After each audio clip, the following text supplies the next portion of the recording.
agenda in the Brussels time zone will be as following.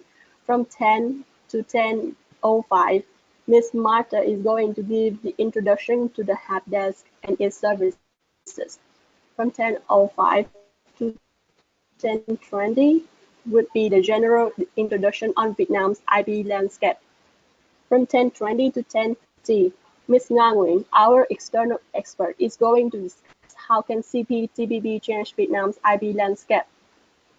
And if you have any questions, please save it to our Q&A session from 10:50 to 10:55.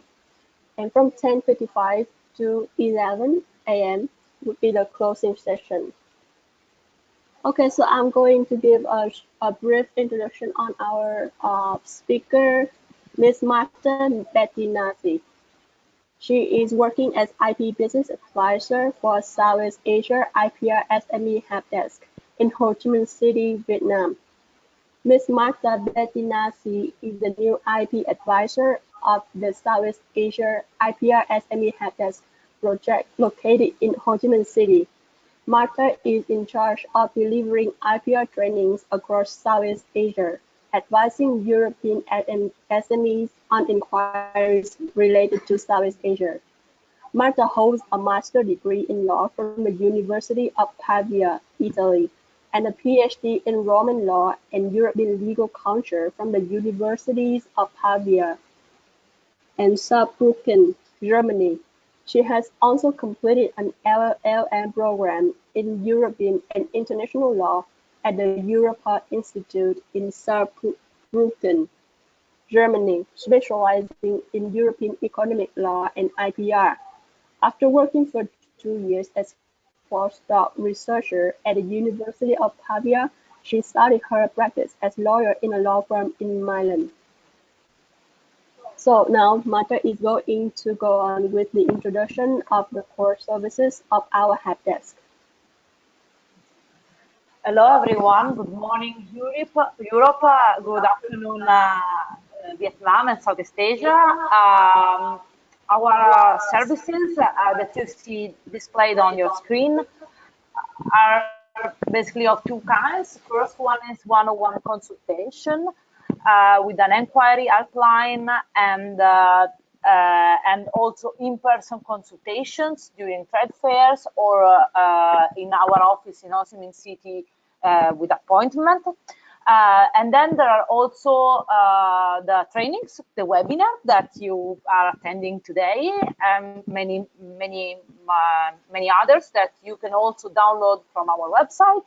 And on our website, you will find guides, fact sheets, and also news on all the IPR-related content for the entire Southeast Asia. Today, we are discussing Vietnam, but please don't forget that we cover the entire region. So, starting from a general point of view, why intellectual property is important? It's because it protects your brand position, your name, your quality, is what makes you recognizable to the public and is a good way to recap and protect your investment and your cost. And also, of course, when you receive a monopoly kind of right, you are more encouraged to invest and to research and develop. That's the idea. This is the general idea under the protection of IP, and of course, it also help you to recover your investments in national and foreign markets, because if you develop something, you can protect your own rights. And these are the reason on the political level to protect intellectual property. But what is the problem and why we are discussing today? The problem is that intellectual property is born national, meaning that it's granted by national law, is applied inside a national boundary, and usually it only applies to national companies. On the other hand, trades goes internationally. This means that,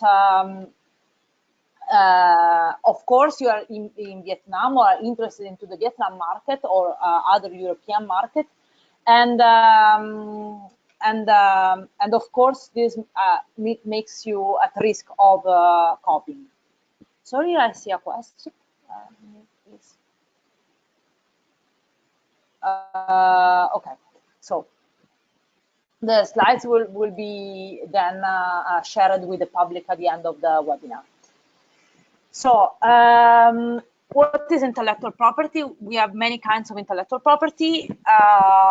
First of all, copyright that covers literally artistic and scientific works, but also software and data collection, which is very important for the modern era.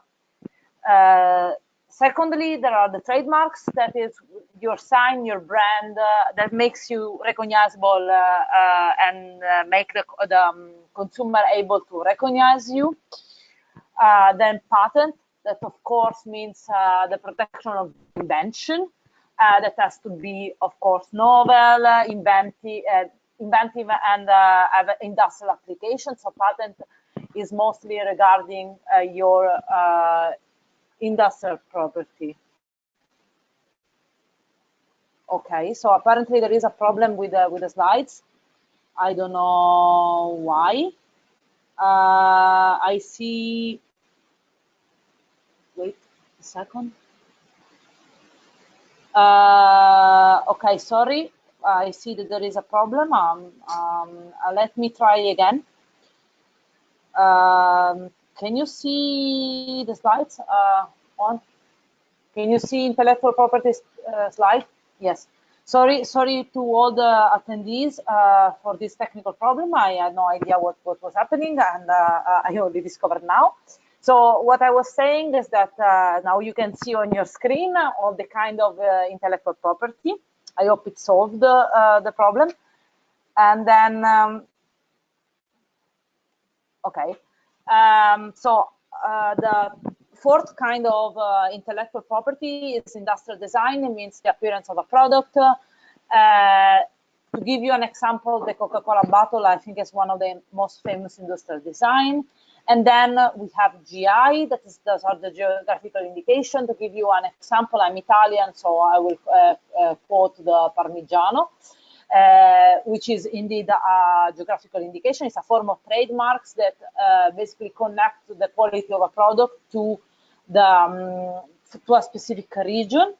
And then the trade secret are one of the kind, let's say, because it means every information that you don't want to disclose to your competitors, because they will give them an advance. This means that this is a way to protect your intellectual property without registering it, but just keeping it hidden from the public. The kind of IP rights have different qualities, a different way of being registered, and different way to be protected, different timing, also different cost. So to give you a very, very general overview, copyright only takes 15 days to be registered, and the cost in Vietnam is very, very low, as you can see on your screen, between 4 and 15 euros. Patent, it's another story. Patent, it's 20 months minimum, means almost 2 years, a lot more costly. But why? Because, as I said before, it's your invention, so the office has to verify that it has all the qualities that are required from the law. Same from utility solution, that is a little less demanding as requirements, but still it's quite long if you compare with copyright. And then industrial design, a little bit shorter, but still quite high, and it's costly because the kind of, we're discussing, by the way, the fees. This doesn't include the cost of a lawyer, the cost of multiple taxes that can accumulate a little bit. So it's just a way to give you a scale. And then trademarks takes more or less 1 year, doesn't cost that much, and it's probably one of the kind of registration we recommend the most. And then to give you a very quick overview, Vietnam has a very sound um, law landscape, but also it's part of all the major conventions, which are especially relevant for those that want to protect their intellectual property coming from another country, of course. And especially the last two that I'm showing now, so the Madrid Protocol and the Patent Cooperation Treaty, are two ways of making multiple requests, international requests at the same time, and to simplify the work of people that wants to export internationally. We don't have time to go into too many details, but on our website there is a webinar specific on Madrid. So if you want more information, you can find it there. It's just for you to say that once more, the legal framework, it's already quite good here. As for the enforcement, there are three kinds of enforcement in Vietnam. The first one, the most common one, it's the administrative actions that are issued by offices. So it's a way basically to block the infringement more than to regain the loss. The criminal persecution, it's of course again a public kind of persecution. It starts with it starts from a private, but of course it's public, and the investigation is done by the police, and despite again being based on request, and these are a strong deterrent kind of qualities, because it can go to in Vietnam, copyright infringement can lead to imprisonment. So the idea is to discourage people to copy. But on the other hand, as a SME, you don't have control over this kind of action. As for the civil action, of course, it's the only way to recover damages, so to get money back, to speak very clearly. But on the other hand, it's long, expensive. The amount of damage is not very high. So all in all, in general, when companies ask us, I will advise them to go for administrative action, but never forget the alternative dispute resolution, because sometimes a letter from a lawyer can bring you a long way. Because most of the small companies are not very interested into going into trial. So it's a lot easier and cost effective to have a lawyer writing a letter. And of course, for big cases, also mediation and arbitration are recognized and used in Vietnam. So one can ask, it was worth to register. The thing is that there are a lot of risks when you don't register. Of course, the black door sale, the problem was with other parties manufacturing your product, especially your potential partner or previous partner to whom you gave the know-how on how to do your product. They will betray you, so to say. Then of course, there is the problem of import of and sale here of counterfeits done in other countries, the online infringements that are very common, especially for copyright, of course, and the bad faith registration. I want to spend two more seconds on this. But faith registration means that someone see your trademark somewhere and you have not registered it in Vietnam, and they go to the national office and they register for you, so to say, and they will try to sell you back the registration, or they will try to use it and ride your own reputation. So this is one of the biggest risks, especially one of the easiest to avoid, because it's just a matter of registering first. So it's worth register, yes. First of all, it's true, maybe enforcement is not the best, but without registration, there is no enforcement. So at least it's worth to try. Moreover, again, enforcement, as I explained, exists, is there. You have to know it, and you have to know how to use it. And then you have to learn how to play smart. Play smart means many things. First of all, means understanding what are your IP, what are the most important, which one you have to prioritize and register first. I would say trademarks. And then understand when you're putting yourself at risk. For example, when starting cooperation with local companies, of course, you have to collect information about the situation in the country you want to move to, because every country is different. And of course, set aside a reasonable budget. But please remember again that registering costs for sure less than don't doing that. Moreover, again, register as soon as possible, possibly before entering the market, and take advantage of the international treaty, as I said, Madrid and the patent agreement, sorry. Very important, you have to protect yourself. This means drafting good contracts with your counterparts, with your employees, so they know and they have to sign that they cannot disclose, non-disclosure agreement, but also the so-called NNN agreement, so non-disclosure, non-user, not controversial. So you put everything, so to say, on paper. And this can be, of course, enforced even without the proof of the breach of the intellectual property. You have also to keep an eye on the market, again, because also criminal procedure can be started on your own initiative.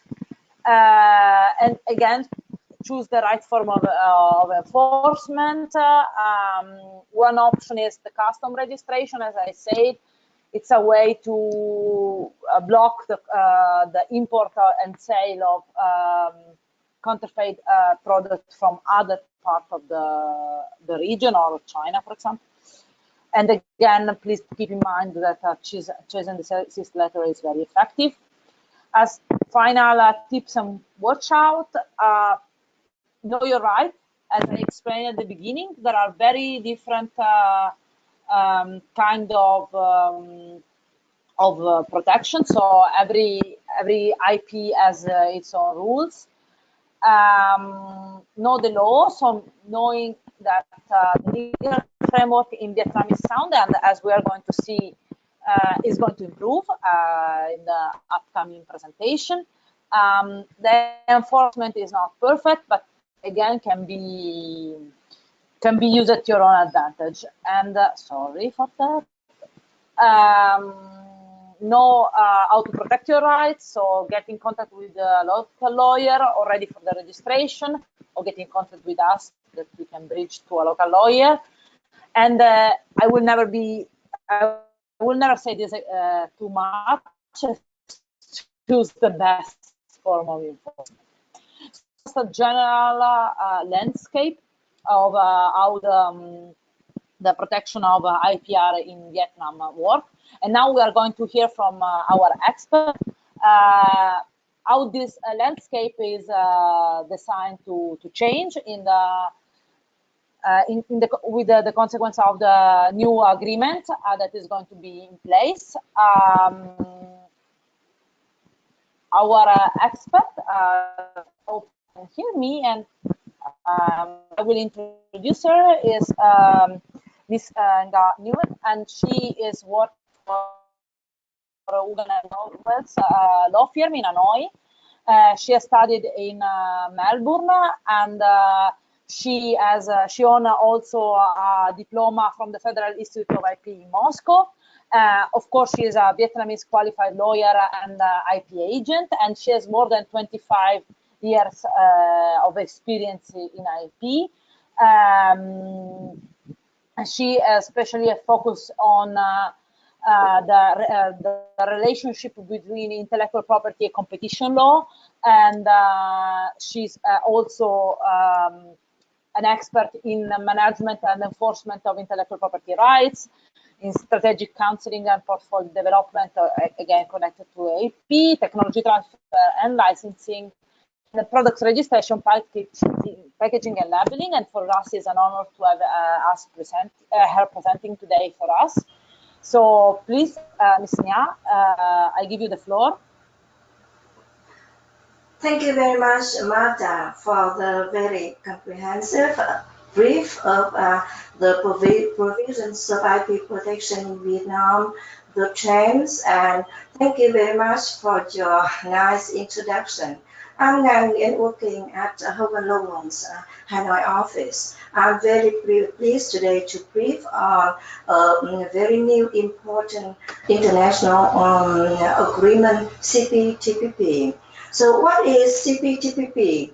CPTPP, the full name is the Comprehensive and Progressive Agreement for Trans-Pacific Partnership, or it's also called TPP 11. The agreement was signed March 2018, last year. The members are 11 countries, including Australia, Brunei, Canada, Chile, Japan, Malaysia, Mexico, New Zealand, Peru, Singapore, and Vietnam. The agreement has a combined population of 495 million and a combined GDP of 13.5 trillion US dollars. Currently, the agreement is effective for 7 countries: Australia, Canada, Japan, Mexico, New Zealand, Singapore, and Vietnam. So why it is called CPTPP? CPTPP has its origin from the former the Trans-Pacific Partnership, called TPP, which was signed in February 2016 between 12 countries, the CPTPP 11 members, and the USA.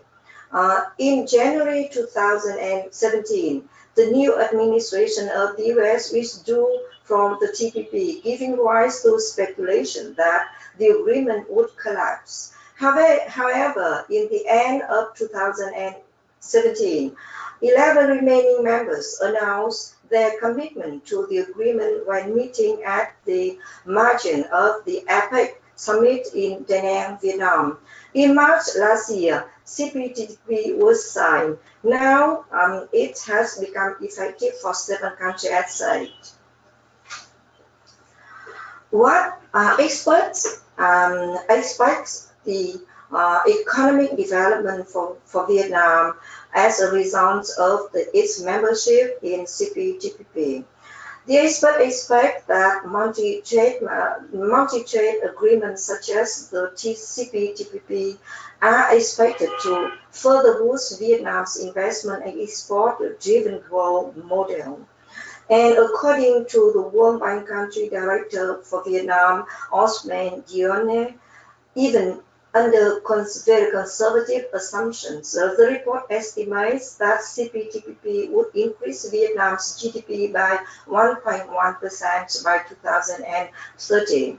Assuming a modest boost to productivity, the estimated increase of GDP would amount to 3.5% from CPTPP. So it is very optimistic, I think.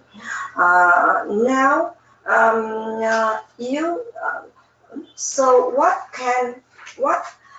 what shall be changed in Vietnam for IP?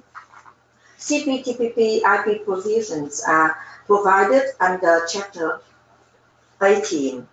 As you know that during the TPP negotiations, a lot of time and efforts were devoted to discussions of IP. The US has proposed very high standard IP protection provisions for the TPP. The CPTPP suspended 20 provisions of the original TPP, among which 11 IP and IP-related provisions. Most of them were proposed by the US. So you can see that more than a half of suspended provisions were IP and IP related. Vietnam, what should be changed in Vietnam? Vietnam, as a member of WTO, has already had a majority of the IP provisions of CPP in its current IP legislations. However, implementation of many of the provisions remains unsatisfactory and does not meet the objectives set out for those provisions under CPTPP. Furthermore, despite the suspension of 11 provisions, the CPTPP still contains 3 plus provisions that Vietnam needs to introduce in its domestic legislation in the coming years. First of all, among now we have the poll question number 1. I can read out the question. When shall CPTPP IP provisions be effective in full in Vietnam? A, B, C, D. A, 14th of January 2019. B, 14th of January 2024. C, as soon as possible. And D, I don't know. Please choose your answer. The pool is open. You can see on your screen. Please give us your answers.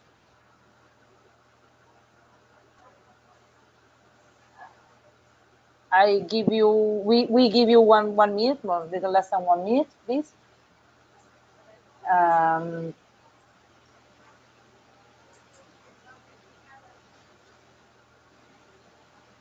I see that half of the people has voted. Someone else wants to express their opinion.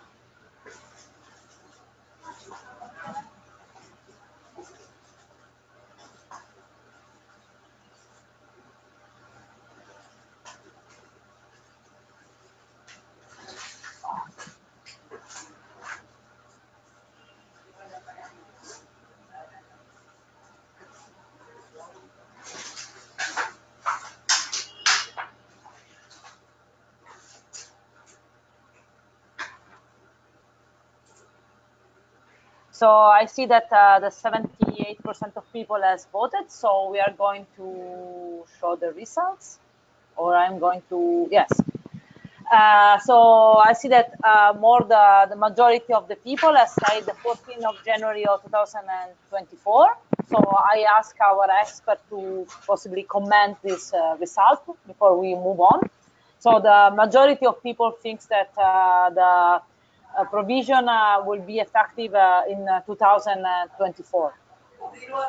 Thank you very much.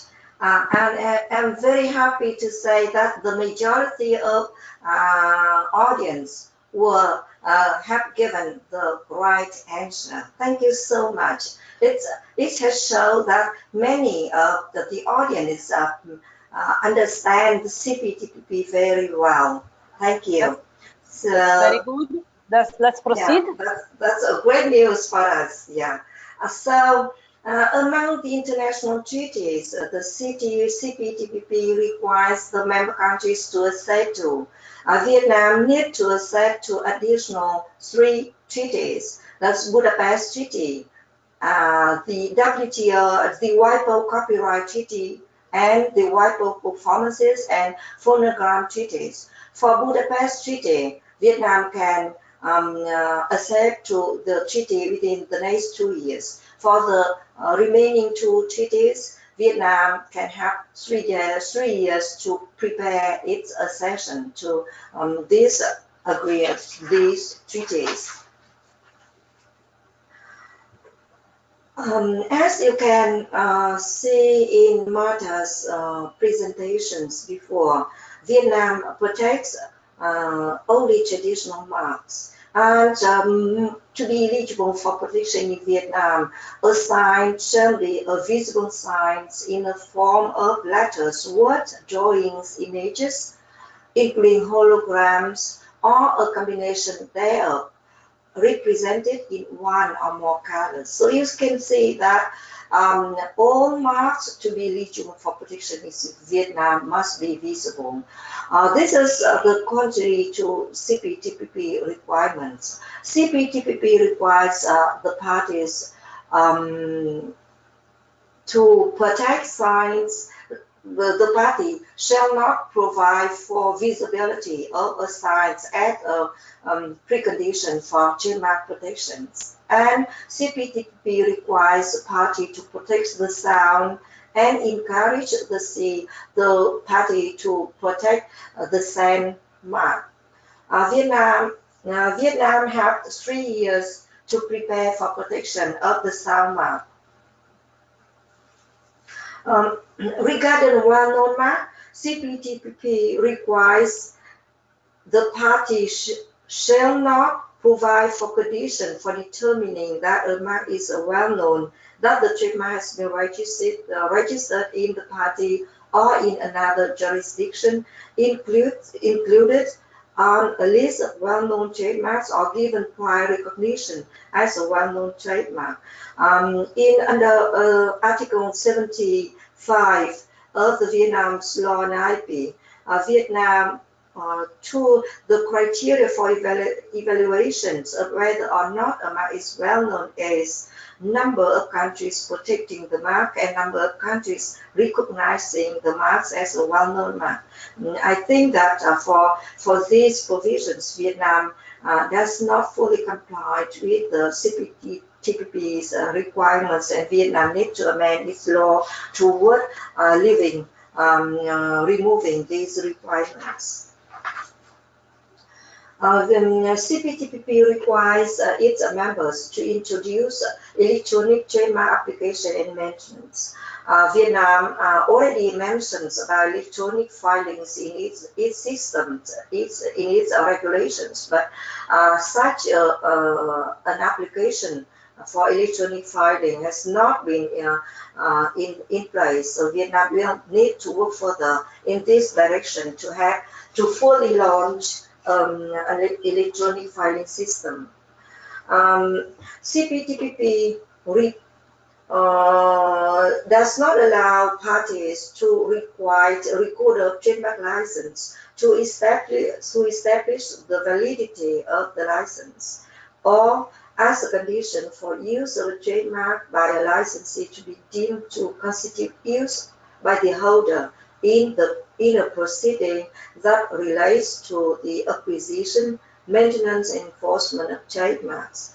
Why Vietnam IP law requires that a trademark license contract shall be valid as agreed upon by the party involved, but shall be legally effective as against a third party only upon registration with the state administrative body, namely the National Office of Intellectual Property currently. So Vietnam will need to amend this provision to fully comply with CPTPP.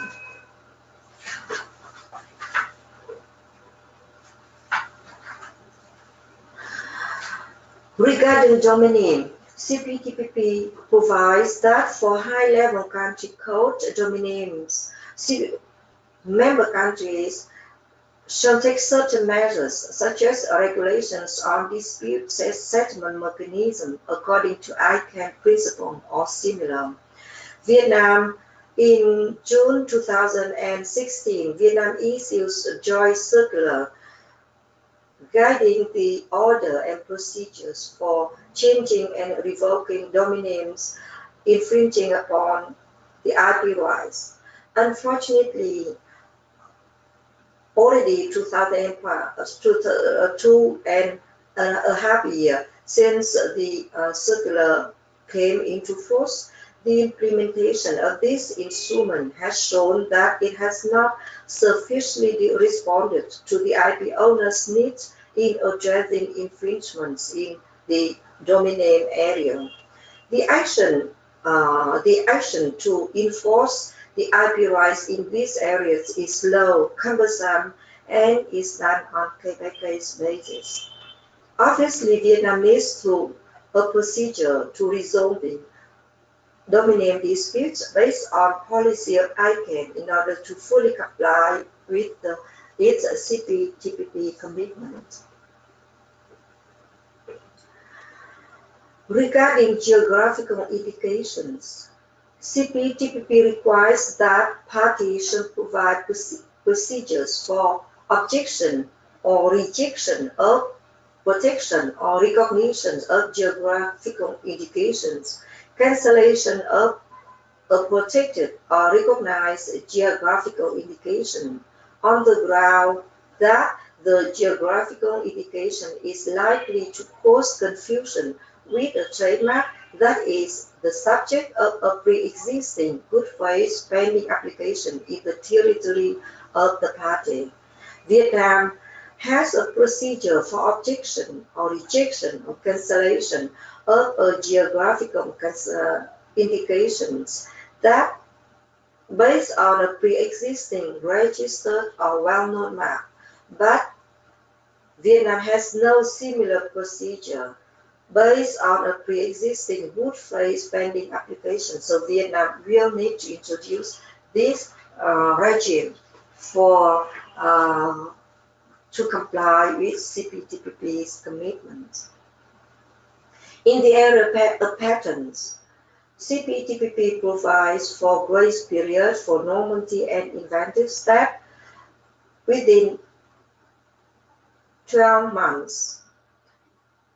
And according to that provision, parties should disregard at least information contained in public disclosures made by the patent applicant or by a person that obtained the information directly or indirectly from the patent applicant. However, Vietnam recognized only 3 exceptions for novelties: publication by another person without the applicant's permission, publication by the applicant in the form of a scientific report, and display at a national exhibition of Vietnam or at an official or officially recognized international exhibition by the applicant. And the grace period is 6. So Vietnam needs to expand the grace period to both novelty and inventive step and to the extent of the CPTPP application. CPTPP requires protection of undisclosed tests or other data for 10 years from the date of marketing approval of the new agricultural chemical product in the territory of the party.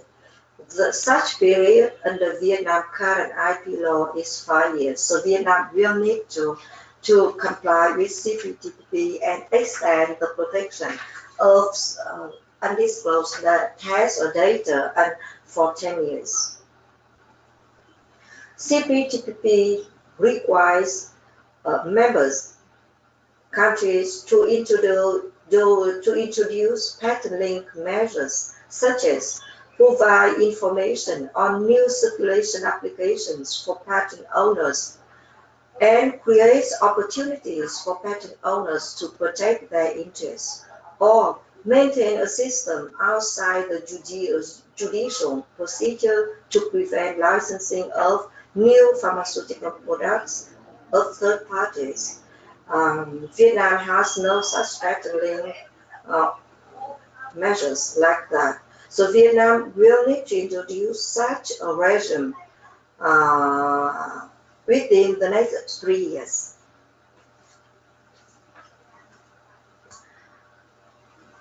CPTPP requires protection for industrial designs to be available for designs embodied in a part of an article or alternatively having a particular regard where appropriate to a part of an article in the context of the article as a whole. Vietnam has no such protection. Vietnam current IP law protect uh, industry designs of a home product.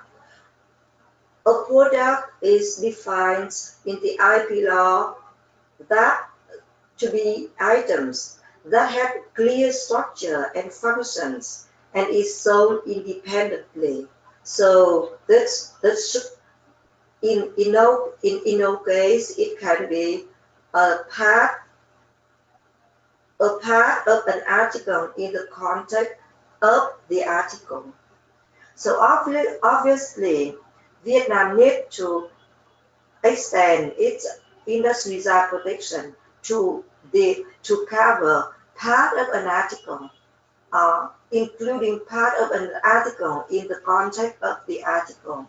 Vietnam can delay this protection for 3 years under CPTPP.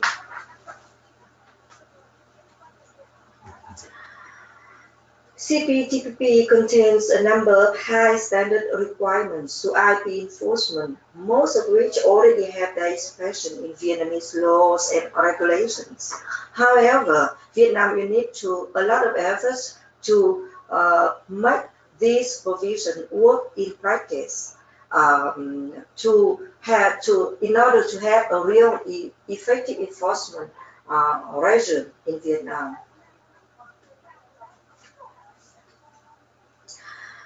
CPTPP requires presumption of rights in copyright enforcement proceeding that the author can be those whose name is indicated in the usual manner in the work. Under Vietnamese IP law, why Vietnam recognizes that a certificate of copyright registration should not be a compulsory prerequisite for entitlement to copyright. The law, however, provides that persons who are granted certificates of copyright registration shall not take on any obligation to prove their ownership of such a copyright in any dispute that arises unless otherwise proved. So, presumption under Vietnamese IP law is the people who has who have been granted certificates of copyright registration. Vietnam will need to change this provision to comply with the requirement of the CPTPP. Similarly, in the patent and trademark areas, CPTPP requires presumption applies in trademark and patent owners. That's who hold the registrations of the trademark or patent. In Vietnam, IP law recognizes such a presumption. However, in practice, when um, the enforcement authority can suspend enforcement proceedings and wait for the IP office to decide on validity of the protection registration certificates if the validity of the certificates are challenged by the defendants in the enforcement proceedings. So Vietnam, I think this is a lot of dilemma on this issue, and actually the IP owners are really requires that Vietnam change this provision. For border control measures, CPTPP require that each party provide that its competent authorities may initiate border measures ex officio with respect to goods under custom control. That is irrespective of imported, this fine for export and for goods in transit. Vietnam provides for suspension of custom procedures for goods suspected infringing upon intellectual property rights only upon request of intellectual property rights holders. So Vietnam will need to amend its current law to provide for ex-officio border measures for export within the next 3 years and 2 years for transit cases.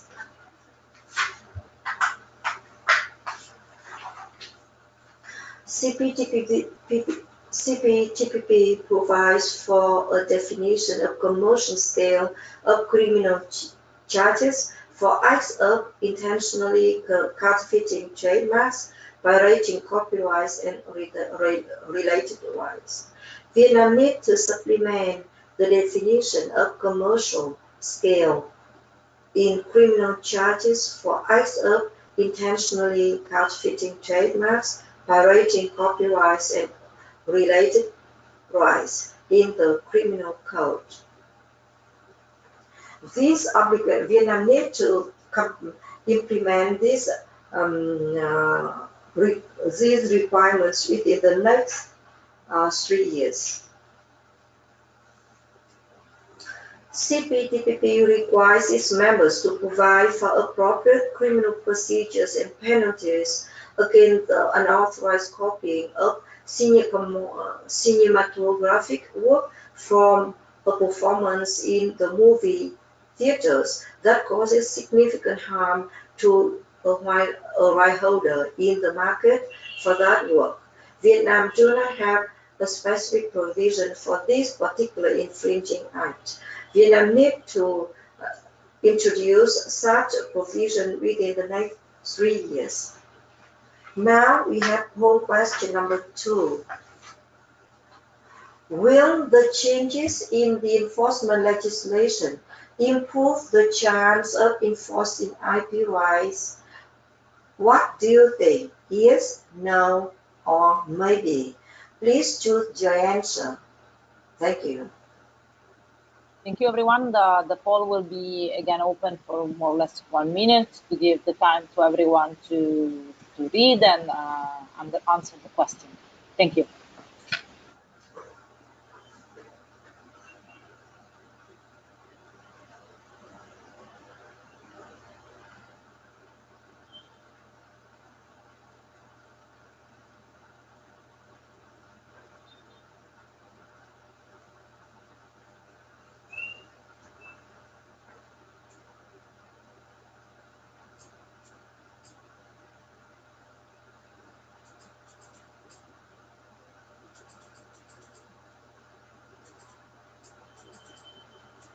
Now we are going to share the results, and again, the majority of the people is very positive, and it believes that this modification will change the enforcement legislation and improve the chance of enforcing IPR. So I leave the floor to our expert for a final comment on this.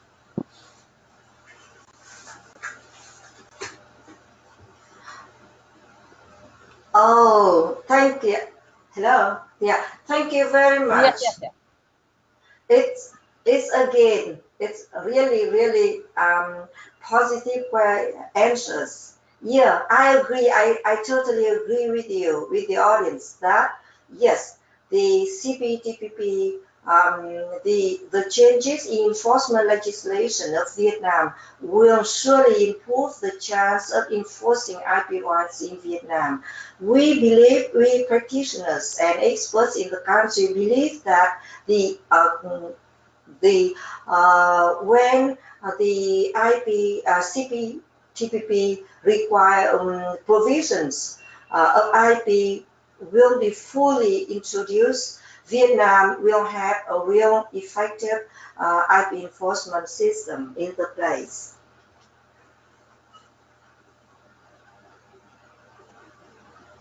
Thank you. Takeaway messages. Finally, I would like to summarize our consideration, our thinking of the very important development that Vietnam acceded to CPTPP. We think that Vietnam current IP legislation includes majority of its IP commitments under the CPTPP. However, implementation of the legal provisions remains unsatisfactory. Vietnam shall definitely achieve a new level of IP protection and enforcement thanks to the CPTPP and other new generation FTA such as EV FTA when they come into force. Vietnam's agencies have been and are actively preparing and working to introduce necessary changes to fully comply with the CPTPP requirements. For your information, Vietnam will issue a law to amend a number of provisions of related laws in May this year in order to introduce those provisions of CPTPP that Vietnam needs to implement immediately. And then within 2 years, Vietnam will amend its current IP law to introduce the CPTPP's commitments into the domestic law. We hope that with the amendment within 2 years, many CPTPP provisions that Vietnam can delay its implementation for 3 years or 5 years may have an immediate effect then. That is our hope. Thank you very much for your attention, for your participation in this webinar, and for your understanding, your quite great understanding of CPTPP, as you can see through your answers to the poll questions. Thank you very much. Okay, so thank you, Ms. Nga, for the presentation. So far there are two questions addressed to Ms. Nga. The first is, how do these changes in IP affect pharmaceutical industry in Vietnam? Thank you. I think this is very interesting and important questions. Yes, I think that the changes of Vietnam's IP law after, thanks to CPTPP, will substantially impact the protection of pharmaceutical patents in Vietnam. You can see that Vietnam will have to expand its the exemptions for novelty and inventive step. So with the extension of the novelty and inventive step exceptions, Vietnam, I think more patents can seek protection in Vietnam, especially for pharmaceutical patents. Furthermore, an important CPTPP requirement is the protection of undisclosed tests and data. These requirements directly affect the protection of pharmaceutical patents. From the CPP perspective, Vietnam will need to protect undisclosed tests and data. Vietnam will need to expand the protection of undisclosed tests and data from 5 to 10 years. And then finally, Vietnam will need to introduce patent-linked measures. I think with currently patent owners, it's rather troublesome for patent owners to follow whether a new drug are authorized for marketing that may infringe their patents. Now, after Vietnam introduced patent-linked measures, I think it's much easier for patent owners to follow the new products and to find out if any new drug infringes their patents in Vietnam. Hopefully, I have answered the question. Okay, thank you, Ms. Nga. The last question would be, how long it would take for the changes and the benefit of the CPTPP to become effective? I think that the chance and benefits can see immediately after this year when Vietnam because as of the date of effect of the CPTPP in Vietnam, the 14th of January this year, all the CPTPP requirements that need to be effective immediately in Vietnam are already effective. No need to wait for amendments of the domestic law. This is because under Vietnamese law, any provisions that if there are conflict of provisions between the domestic laws and international law, international treaties and agreements to which Vietnam is a party, the international provisions will prevail. So actually, already at this moment now, those CPTPP provisions that take immediate effect in Vietnam are already in effect. I hope that this is a very good news for IPR owners. Yeah, So definitely. in the long term run, I think within the next 2 years after Vietnam amends its IP law, the effect, the chance and benefits of the CPTPP will be more obvious. Thank you. Thank you to our expert, Ms. Nya. Thank you to all the attendees today. Please keep in mind that the entire recording of the webinar plus the slides that you have seen today are going to be uploaded on our website in the upcoming days. If you have any further questions, please don't hesitate to reach out to the help desk or to addressing me or Ms. Nya. Thank you again for participating, and I hope to see you again in our, one of our webinars or trainings. Thank you. Bye. Thank you, everyone.